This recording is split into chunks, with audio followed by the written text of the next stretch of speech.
If I could hand you one key, just one, that could unlock almost anything you want in life, would you use it? Let me tell you what that key is. It's a simple truth, one you may have heard before but perhaps never fully believed. And it's this: we become what we think about. Not what we wish for, not what we say to impress others, not what we write in resolutions once a year and forget by February. No. What we truly and persistently think about. The thoughts we allow to live in our minds day after day, hour after hour, those are the seeds we plant, and make no mistake, they grow. Let me give you a picture. Imagine a small seed. Perhaps it's an acorn, no bigger than a marble. Doesn't look like much. You could hold it in the palm of your hand and hardly notice it. Now, what happens if we plant that acorn in good soil? We give it water. We let the sunshine touch it. We leave it alone to do what it was made to do. It becomes an oak tree, and not just any tree. A mighty, sprawling giant that can weather storms and stand for centuries. All of that potential locked inside something you could have stepped on without noticing. Now here's the beautiful part. The acorn didn't try. It didn't doubt itself. It didn't ask the daisies next to it for advice. It didn't say, "I hope I become something special." It simply became what it was meant to be, because it was planted in the right conditions. Now here's the secret. Our minds work the exact same way. Each day we're planting seeds, thoughts, into the soil of our subconscious minds. And whether we know it or not, the mind is always working, always growing what we give it. If you plant thoughts of confidence, you'll begin to grow into someone confident. If you plant thoughts of purpose and direction, your life will gradually align to reflect that purpose. But, and here's the danger, if you plant thoughts of fear or inferiority or self-doubt, those too will take root. They don't care whether you meant to plant them. The soil doesn't discriminate. You see, the subconscious mind is like rich black earth. It doesn't know whether the seed you dropped was a flower or a thorn bush. It simply grows what it's given. And most people go through life never realizing that they're gardeners. They wander the garden of their mind, throwing seeds around carelessly. A complaint here, a fearful thought there, a little gossip, a little self-pity. And when they look up years later and see a tangled mess, they think, "How did this happen?" It happened the same way the rose bush became a rose bush. They planted it, over time, without intention, without awareness. Now you might say, "But Earl, I can't help what I think. My thoughts just appear." Well, let me tell you something. You may not be responsible for the first thought that comes into your mind, but you are responsible for what you do with it. If a weed shows up, pull it, replace it. You don't water it and sing lullabies to it. You don't give it a name and call it home. No, you take it out by the root. And in its place, plant something you do want, something beautiful, something strong. Think of your mind like a farm. A farmer doesn't wake up in spring and say, "I wonder what's going to show up this year." No, he decides. He chooses his crop. He prepares the field. He puts in the work, because he knows that the harvest is always a result of the seed. And we too must choose. We must choose what we allow into our minds. What we read, what we watch, who we spend time with, what we say to ourselves when no one else is listening. Because all of it is seed. And you will never grow roses from poison ivy. So I ask you, what are you planting? Are your thoughts centered around fear or faith? Scarcity or abundance? Worry or gratitude? Are you planting seeds of possibility or seeds of limitation? Now, if you don't like your current crop, there's good news. You don't need to be a prisoner of yesterday's garden. You can begin to change it today, right now, this moment. Because the mind doesn't care how long the weed has been there. When you start planting better seeds, you get better results. It's not a matter of luck or fate or who your parents were or where you went to school. It's a matter of principle. You become what you think about, you grow what you plant, you harvest what you sow. And you, yes you, are the gardener. You always have been. So if there's one thing to take with you today, it's this. Guard the soil of your mind like your life depends on it. Because it does.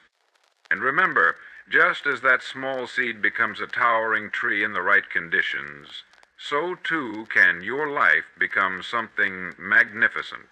If you believe it, if you plant it, and if you care for it with intention. Now, let's talk about something I like to call the invisible magnet. It's a funny thing about human beings. We don't always attract what we want, but we almost always attract what we are. You've probably heard this described before as the law of attraction. Now, don't let that term throw you off. I'm not talking about magic. I'm talking about cause and effect, cold, hard, observable truth. You see, the mind is like a broadcasting and receiving station, much like a radio tower. It sends out frequencies, vibrations, if you will, based on what you think, how you feel, and what you believe. And here's where it gets interesting. You also begin to draw in things that match that same frequency. Let me give you an example. Have you ever noticed that when you're in a bad mood, everything seems to go wrong? You stub your toe, you spill your coffee, you hit every red light, and then someone cuts you off in traffic, and suddenly you're convinced the world is against you. But is the world really against you? Or are you just in tune with the frequency of frustration?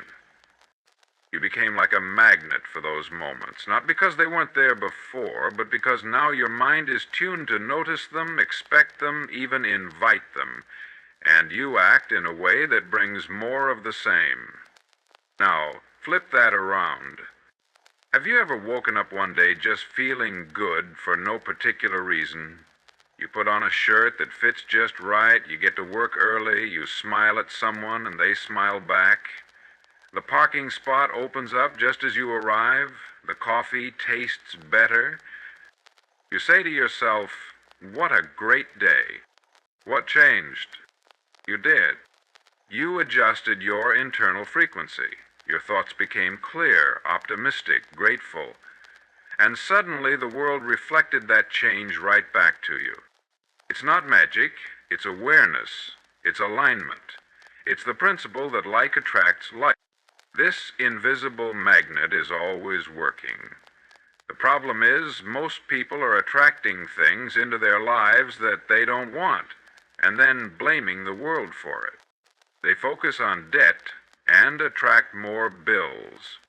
They dwell on loneliness and keep people at arm's length. They think about lack and never seem to have enough. But you see, the mind doesn't work in terms of yes or no. It only works in terms of focus. If I tell you, don't think of a pink elephant, what happens? Of course, you think of a pink elephant. That's how the mind works. So when someone says, I don't want to be broke, the mind hears broke. I don't want to fail, the mind hears fail. I'm tired of being tired. Well, you guessed it. And that becomes the dominant thought. That's the seed. That's the vibration. That's the magnet. So the question isn't, what do you wish would happen? The question is, what are you actually thinking about most of the time?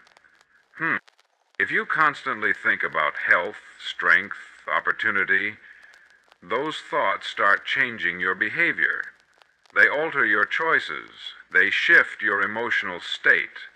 And that shift brings people, situations, and outcomes into your life that mirror those dominant thoughts.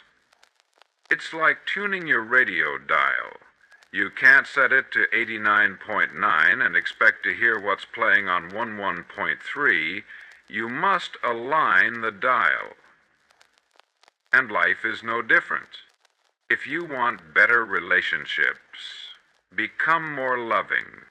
If you want more wealth, think thoughts of abundance, not scarcity. If you want peace, stop rehearsing chaos in your mind.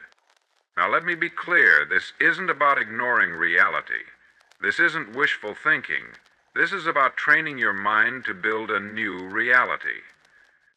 What you focus on expands. What you feel repeatedly becomes a pattern, and what you believe deep down begins to shape your world. We've seen this throughout history. Great thinkers, inventors, entrepreneurs all had this one thing in common. They believed in something before the rest of the world could see it. That belief gave them energy. It guided their actions, and their world eventually caught up with the image they held in their minds. So here's a powerful truth. If you can see it in your mind and feel it in your heart, you can hold it in your hand. That's not just a hopeful statement, it's a law. And the sooner you learn to use it, the sooner life begins to change. You already have the magnet inside you. It's been there all along.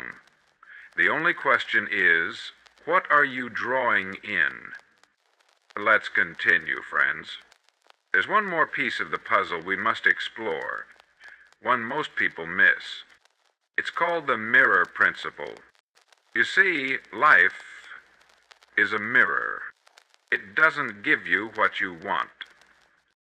It doesn't give you what you beg for. It gives you what you are. Just as surely as your reflection smiles when you smile and frowns when you frown, the outer world mirrors your inner state. That's the secret. Now, think about this. When you look in a mirror and you don't like what you see, do you reach out and try to change the reflection? Of course not. You'd look mad. You change yourself and the reflection follows. Yet how many people spend their lives trying to change the mirror? They blame the economy, they blame their spouse, they blame their boss, their childhood, their neighbors, the weather. But the mirror can only show you you. And here's the great news. If your world seems dim or cluttered or uncertain, it's only reflecting back the thoughts and feelings you've been entertaining. Change them, and the reflection must change. That's the principle. Let me tell you a story. Back when I was in radio, long before recordings or automation, we had to speak live. Every day, no second takes. It was just you, your voice, and the invisible audience out there in the dark. And I remember I'd see new announcers come in, trembling behind the microphone, unsure of themselves. You could hear it in their voice, a kind of tightness, a hesitation. And as a result, the audience didn't respond well. They could feel that lack of confidence. But something magical would happen the moment that young announcer began to believe he belonged behind that mic. Suddenly his voice carried, his words had weight. The audience responded. You see, he hadn't changed his voice. He hadn't learned new vocabulary overnight. But he changed his self-image, and the mirror changed too. Self-pim, my friends, is the thermostat of your life. You will never rise above it. You will never outperform it. And you will never out-earn it. If you believe deep down you're just average, your results will find a way to bring you back to average. If you believe you're unlucky in love, you'll sabotage relationships without even realizing it. And if you believe success is for other people, well, then you've handed your power over to the mirror. You must begin with the image of who you want to become. Not who you were, not who the world says you are, but who you truly are, beneath the fear and the stories. Muhammad Ali once said, "I am the greatest not after he won, but before. Before the world believed it, he believed it. And that belief made him train like the greatest, think like the greatest, act like the greatest." The mirror simply confirmed what he already saw in himself. So let me ask you, when you look in the mirror of your life, what do you see? Do you see a capable, resourceful, confident person, or do you see someone worn down by old doubts and hand-me-down beliefs? Because until you change that internal image, nothing else will truly stick. You can read the books, say the affirmations, make the vision board, but if you still think of yourself as someone who always falls short, or never quite finishes, or never catches a break, that image will act like a rubber band pulling you back. But here's the exciting part. You can change that image. How? By deliberately choosing your thoughts. By speaking as though the thing you want is already yours. By acting in harmony with the person you intend to become. That's what manifestation truly is. Not wishful thinking, but becoming the person who is already living that life. See yourself as strong and you'll begin to stand a little taller. See yourself as deserving and opportunities will stop slipping through your fingers. See yourself as abundant and you'll begin to make decisions that lead to wealth, not away from it. Life is the mirror, you are the painter. And the moment you realize that, you become truly free.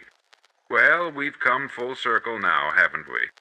We began with a seed, a simple seed planted in soil, no fuss, no doubts, just quiet, faithful growth. Then we talked about the feelings that water those seeds, and how life itself, like a mirror, reflects back not what we want, but who we are. Now, I want to speak to your future, because believe it or not, it's listening. You see, once you understand that your thoughts shape your world, that your emotions draw experiences to you, and that your self-position sets the thermostat for your entire life, there's only one thing left to do. Tend to your garden, because everything you've ever wanted begins with a single planted thought. Not just once, not just when you feel good, but every day, in every moment, with every quiet decision, to believe in something better. You don't need to force it, you don't need to scream at the skies. You simply need to act as though it's already yours. That's the essence of the law of attraction. That's what true belief looks like. Now, some people hear all this and say, "Earl, are you telling me all I have to do is think positive thoughts and I'll get rich, I'll find love, I'll be happy?" No, I'm not saying that. Positive thinking alone is like sunlight without seeds. It's helpful, but it's not enough. You must decide. You must believe. And then you must act consistently, intelligently, persistently, in harmony with that belief. And when you do, life begins to move in mysterious, powerful ways. You'll meet people you were meant to meet. Doors will open you didn't even know were there. You'll find yourself in the right place at the right time again and again, not by luck, but by alignment. It's as if the universe leans in and says, they're serious now. Let's help them along. Now, let me leave you with one last image. Picture a farmer standing at the edge of a wide open field. In one hand, he holds a bag of seeds, dreams, ideas, goals. In the other, he has a bucket of water, his faith, his energy, his action. He doesn't say, "Well, I sure hope something grows." He doesn't blame the land or the wind. He gets to work, planting, watering, believing, and in time he harvests. So ask yourself, what harvest do you want? Wealth, peace, love, confidence? It's all available, but you must plant the seed. You must water it with belief. You must protect it from weeds, those nagging doubts, those voices of fear. And then you wait, not passively, but expectantly. Because as surely as the sun rises, the law will do its part. You were born with the power to create. You were given the mind, the heart, and the will. All you need now is to use them. So go on, plant something beautiful, and believe in it with all your heart, because when you believe you can, you will.